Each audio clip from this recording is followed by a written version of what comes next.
20 to air, 19, 18, 17, 16, 15, 14, 13, 12, 11, 10, 9, 8, 7, 6, 5, 4, 3, 2, 1, 0. Hold. Keep on. So today's the day that we've heard that the co-pilot of the Airbus A320, which went down the French Alps, we've heard that the co-pilot was responsible for deliberately crashing it. And I think this was something that was completely unexpected. Could I then go to A story like that happens, it's a huge challenge really as a news organisation, because you have to be very factual and you have to respond to the latest developments, but a story like that is incredibly upsetting, and people at home who are watching, I think, will be astonished by that, number one, and secondly will be really upset. But my main programme is at 6:30. That's the one that I work on with Alistair mostly. But in a way, the most fun is lunchtime news, because it's incredibly fast-moving and busy show, because there's so much still happening. At 6:30 there's quite a lot of live stuff still going on.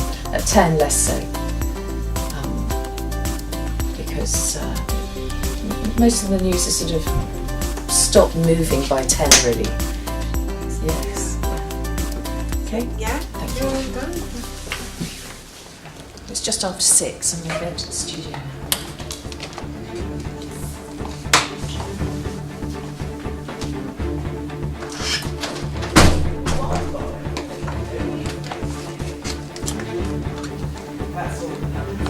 We're back with the latest starts at ITV News at 10. After the break, it's the national and international news. Enjoy the rest of your evening.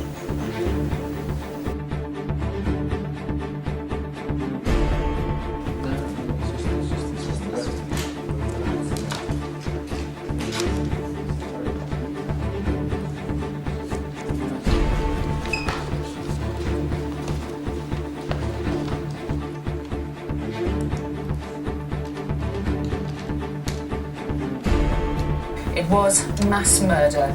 They say the co-pilot, Andreas Lubitsch, locked the cockpit door from the inside, refused to let his captain in, and turned the plane towards the mountains. Also tonight, private letters Prince Charles wrote to government ministers will be made public. Judges reject a final attempt to keep the handwritten memos secret, and dynasty to dame, how Hollywood royalty enjoyed a day at the palace.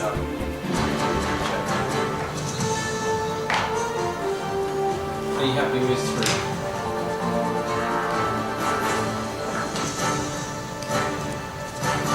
This is ITV News at 6:30 with Mark Austin in Dusseldorf and Mary Nightingale in the studio.